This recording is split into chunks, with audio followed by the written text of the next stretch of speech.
Charles by Shirley Jackson. The day my son Laurie started kindergarten, he renounced corduroy overalls with bibs and began wearing blue jeans with a belt.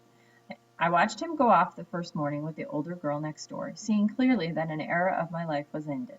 My sweet-voiced nursery school tot replaced by a long-trousered, swaggering character who forgot to stop at the corner and wave goodbye to me. He came home the same way, the front door slamming open, his cap on the floor, and the voice suddenly becoming raucous, shouting, "Isn't anybody here?"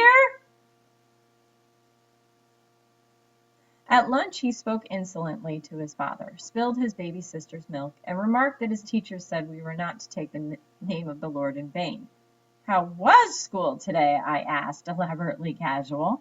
"All right," he said. "Did you learn anything?" his father asked. Laurie regarded his father coldly. "I didn't learn nothing," he said. "Anything," I said. "Didn't learn anything."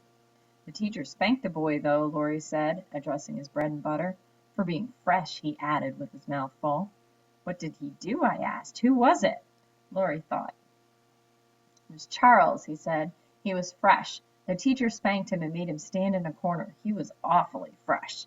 "What did he do?" I asked again, but Laurie slid off his chair, took a cookie, and left while his father was still saying, "See here, young man." The next day Laurie remarked at lunch, as soon as he sat down, "Well, Charles was bad again today." He grinned enormously and said, "Today Charles hit the teacher." "Good heavens," I said, mindful of the Lord's name. "I suppose he got spanked again." "He sure did," Laurie said. "Look up," he said to his father. "What?" his father said, looking up. "Look down," Laurie said. "Look at my thumb." "Gee, you're dumb." He began to laugh insanely. "Why did Charles hit the teacher?" I asked quickly. "Because she tried to make him color with red crayons," Laurie said. "Charles wanted to color with green crayons, so he hit the teacher, and she spanked him and said nobody play with Charles, but everybody did." The third day, it was Wednesday of the first week, and Charles bounced a seesaw on the head of a little girl and made her bleed, and the teacher made him stay inside all during recess. Thursday, Charles had to stand in a corner during story time because he kept pounding his feet on the floor. Friday, Charles was deprived of blackboard privileges because he threw chalk. On Saturday, I remarked to my husband, "Do you think kindergarten is too unsettling for Laurie? All this toughness and bad grammar, and this Charles boy sounds like such a bad influence." "It'll be all right," my husband said reassuringly. "Bound to be people like Charles in the world. Might as well meet them now as later." On Monday, Laurie came home late, full of news. "Charles!" he shouted as he came up the hill. I was waiting anxiously on the front steps. "Charles!" Laurie yelled all the way up the hill. "Charles was bad again." "Come right in," I said as soon as he came close enough. "Lunch is waiting."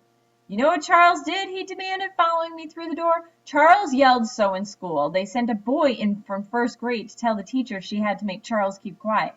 And so Charles had to stay after school. And so all the children stayed to watch him." "What did he do?" I asked. "He just sat there," Laurie said, climbing into his chair at the table. "Hi, Pop, you old dust mop." "Charles had to stay after school today," I told my husband. "Everyone stayed with him." "What does this Charles look like?" my husband asked Laurie. "What's his other name?" "He's bigger than me," Laurie said, "and he doesn't have any rubbers, and he doesn't ever wear a jacket." Monday night was the first parent-teachers meeting, and only the fact that the baby had a cold kept me from going. I wanted passionately to meet Charles's mother.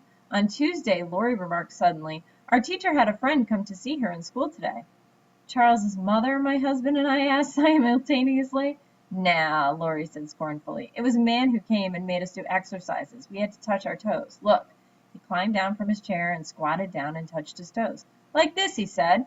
He got solemnly back into his chair and said, picking up his fork, "Charles didn't even do exercises."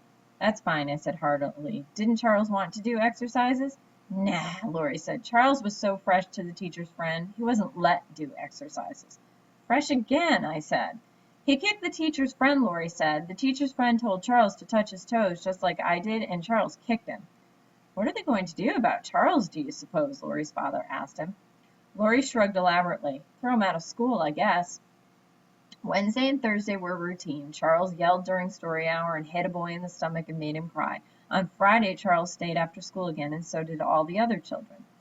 With the third week of kindergarten, Charles was an institution in our family. The baby was being a Charles when she cried all afternoon. Lori did a Charles when he filled his wagon full of mud and pulled it through the kitchen. Even my husband when he caught his elbow on the telephone cord and pulled telephone ashtray and a bowl of flowers off the table, said after the first minute, "Looks like Charles." During the third and fourth weeks, it looked like a reformation in Charles. Lori reported grimly at lunch on Thursday of the third week. "Charles was so good today, the teacher gave him an apple." "What?" I said, and my husband added wearily, "You mean Charles?" "Charles," Lori said. "He gave the crayons around and he picked up the books afterward, and the teacher said he was her helper."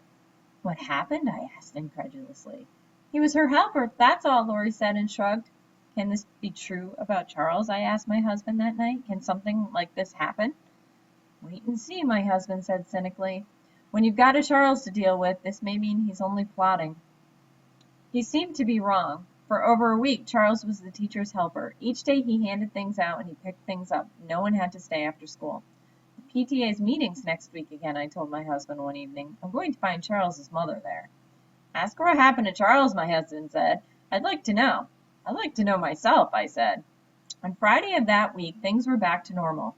"You know what Charles did today?" Lori demanded at the lunch table in a voice slightly awed.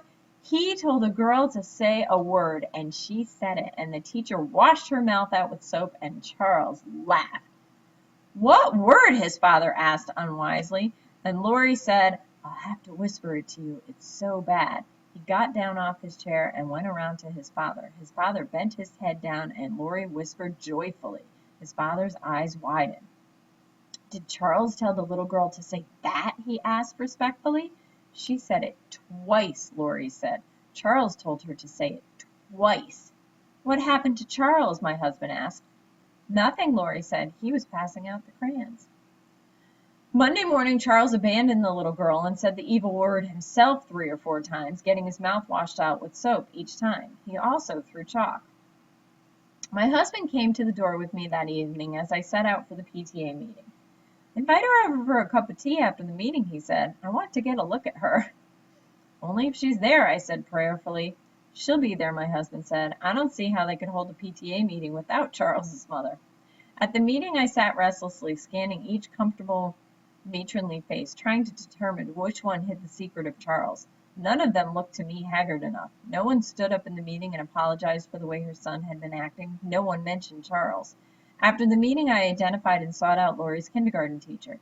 She had a plate with a cup of tea and a piece of chocolate cake. I had a plate with a cup of tea and a piece of marshmallow cake. We maneuvered up to one another cautiously and smiled. "I've been so anxious to meet you," I said. "I'm Lori's mother." "We're all so interested in Lori," she said. "Well, he certainly likes kindergarten," I said. "He talks about it all the time." "We had a little trouble adjusting the first week or so," she said primly. "But now he's a fine little helper, with occasional lapses, of course." "Lori usually adjusts very quickly," I said. "I suppose this time it's Charles's influence." "Charles?" "Yes," I said, laughing. "You must have your hands full in that kindergarten with Charles." "Charles?" she said. "We don't have any Charles in the kindergarten." And that's the end.